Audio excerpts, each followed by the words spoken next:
Hello and welcome back.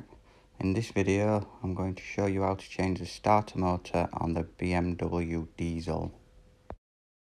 This tutorial applies to many 1, 2, 3, 4 and 5 series BMWs. If you remove the lower engine cover, you will see that it's located on the off side between the gearbox and the engine. Before we remove the starter motor, we need to make sure everything's safe. So we need to disconnect the battery, which is normally located in the boot. The first job is to remove the electrical terminals, just a 13 and a 10mm nut. And then the wiring harness can be moved aside. The sound deadening also needs to be lowered. Then moving forwards, we go to the bolts. There's just 2 Torx bolts that need removing and one at the back, which is a little bit difficult to see, but you can see clearly here. And then the starter motor should just lift away.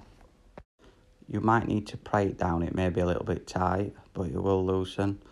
And that's pretty much it, a real easy job. With it removed, just check if there are any dowels. These may need swapping over, putting back in the engine or the starter motor. All that's left to do now is refit the starter motor and rebuild in reverse order, checking that everything is nice and tight and fitted correctly.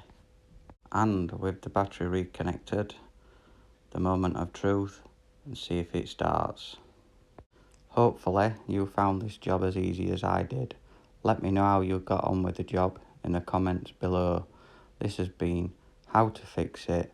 Please don't forget, give us a like and why not subscribe.